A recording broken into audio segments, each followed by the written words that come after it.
Après avoir fait les pires types d'élèves, faut bien que je m'attaque aux professeurs, donc voici les pires types de profs. 1. Le pédo.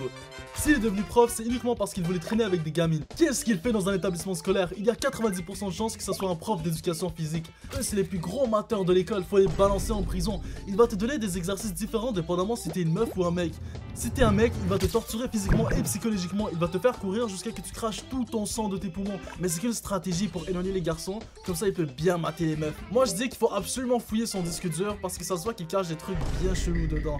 Avec une meuf, il va être tout gentil, tout calme, tout mignon. Tandis qu'avec un mec, il va te mépriser comme si t'étais une abomination de la nature. J'ai connu un prof comme ça. Il y avait une meuf à côté de moi qui était tellement conne. Le prof lui répondait toujours dans la bienveillance avec une voix douce. Et moi, quand je lui posais une question qui était intelligente, il me répondait comme si je lui avais niqué sa mère. Alors que non, c'est elle qui est venue me sucer. Ce genre de prof fait toujours des blagues bien bizarres. Il y a une fois, ce même prof, il a dit à une meuf arabe de la classe que pour Halloween, elle devrait se déguiser en tant que danseuse orientale. Comme what? Bro, elle a 15 ans et tu dis des trucs comme ça? C'est easy, man. Petite anecdote aussi avec ce prof. Une fois, j'ai vu dans son historique de recherche une vidéo de comment être plus charismatique en 5 étapes et ça m'a fait assez marrer. 2. La raciste.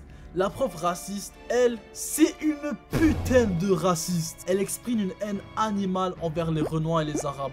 Eh, si tu t'appelles Mohamed, Abdul et Yassine, c'en est fichu pour toi, frérot. Tu peux tout de suite arrêter de venir en classe parce qu'elle va faire tout en son pouvoir pour que tu coules les examens. Ton avenir avec elle, frère, il est décédé, il est mort. Tu n'as qu'à prier pour ne plus retomber sur la prof raciste l'an prochain. Quand elle te remet une mauvaise note, elle est obligée de te lâcher des petits commentaires, des petites piques comme ça. Alors Ahmed, avec des euros comme ça va faire un petit séjour au bled. J'espère que ça sera définitif. Et quand tu l'avertis sur son comportement, ma foi, assez cinglé, elle répond « Non mais je suis pas raciste, j'ai mangé du couscous hier soir. » What the fuck, ça n'a juste aucun fucking sens. Avec ce prof là, la fameuse excuse du « Non mais c'est pas de ma faute si j'ai coulé, c'est la prof, elle est raciste. » Ça peut marcher. Est-ce que vous avez déjà utilisé cette excuse et surtout, est-ce qu'elle a fonctionné? Les profs racistes, parfois, ils se retiennent de fou pour ne pas dire des dingueries à chaque fois. Sauf que parfois, ces suceurs de Zemmour en ont marre de se cacher et ils vont te lâcher des dingueries. Madame, est-ce que vous pouvez corriger ma phrase? Les noix des arbres sont tombées par terre. Qu'est-ce que je déteste les arabes et les noirs? Hein? Quoi? Je voulais dire les arbres et les noix. Madame, pourquoi il y a eu la prise de la Bastille en 1789? C'est de la faute des arabes. 3. Le bavardeur. La vie, son cours est tellement chiant qu'à chaque fois t'as envie de tirer une balle dans la tête avant de rentrer. Son cours, c'est un cauchemar appliqué dans la vraie vie, c'est le dark ride. Toute la classe est à moitié endormie dans les vapes. Par contre, il y a toujours un moment où il va un peu déraper du sujet principal et il va commencer à parler de sa vie. Bizarrement, là, toute la classe se réveille et la vie du prof, c'est une aventure. Moi, j'écoutais ça comme une série Netflix. Il va nous raconter des histoires, on dirait c'est une série K-pop. Il est parti en voyage, il s'est fait tromper par sa meuf, mais en fait, c'était sa jumelle trans. Du coup, il allait divorcer, mais là, faut partager avec son ex, il y a la gamine. Yo, Netflix, Hollywood, contactez ces profs-là, ils vont vous faire des bangers dans le box-office. 4. Le paresseux. Mais ce prof là, il s'en bat les couilles de son taf, on dirait il fait exprès. Il est H24 en retard, il perd les examens corrigés, il est débordé. Mais surtout, qu'est-ce qu'il a la flemme? Il est à 2 ans de la retraite, donc rendu là, il s'en fout pas mal. Il n'explique même pas la matière, tout ce qu'il te donne c'est les pages à lire et au besoin tu vas lui poser des questions. J'ai connu un prof comme ça et comment vous dire?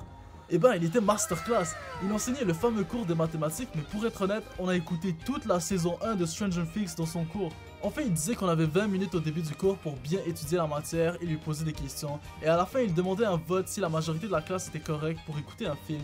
Et évidemment, des petits adolescents de 13-14 ans vont toujours choisir l'option d'écouter le film. Et par contre, pendant toute l'année scolaire, on a quand même écouté Stranger Things, le film One Punch Man, Broly. On est allé sur dinguerie en dinguerie. Et même pour la correction, c'était un putain de paresseux. Les examens qui comptaient pour 15% de la note finale, on les corrigeait en cours et c'était nos potes qui devaient le faire. Et évidemment que j'allais pas faire couler mon pote et que je vais corriger ses fautes. Et bizarrement, la moyenne était quand même élevée. Et pour l'examen final qui comptait pour 25%, il a mis le corrigé devant toute la classe et il a dit « Je vous fais confiance ». Mais ouais, c'est quoi ce cours gratuit? Et à la fin de l'année, il a le culot de dire « Les élèves, on doit se dépêcher, on est en retard sur leur programme ». Programme? Pardon, mais bro, c'est pas de ma faute si on a écouté toutes les séries Netflix dans ta classe. Bien sûr qu'on sera en retard sur le programme. 5. La prof des réseaux. Attendez mes frères, avant de continuer, comment ça vous n'êtes pas abonnés? On vise les 5000 avant le 31 décembre, donc abonnez-vous un maximum. Bon, La prof des réseaux, ai-je vraiment besoin d'en parler? Vous savez, c'est le genre de prof que tous les élèves trouvent magnifique. Bref, ces profs pick me, ça n'a qu'une seule place, la poubelle. Elles ont un délire bizarre, c'est de provoquer absolument le cerveau reptilien des adolescents en venant à l'école avec des tenues ma foi assez décontractées. Elle est haram, faut pas la regarder, faut l'envoyer en prison. 6. La prof victime. Par contre, cette fois-ci, je vais passer un vrai message. Soyez gentils avec les profs. Je pense qu'on se rend pas compte de la difficulté des professeurs sur le terrain à gérer 30 élèves aussi différents les uns des autres avec leurs propres besoins.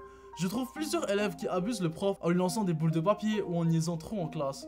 Je faisais partie de ces élèves qui niaisaient tout le temps et qui foutaient la merde, mais moi ce que je visais c'était toujours l'école et le système que j'envoyais se faire foutre. Je foutais la merde en dehors des classes, pas à l'intérieur. Dans tous les cas, je pouvais pas parce que je dormais toujours. Mais jamais je faisais chier un prof, faut les respecter quand même. Bon, c'était Eyo la Hass, abonnez-vous, mettez un like, prenez soin de vous. Peace!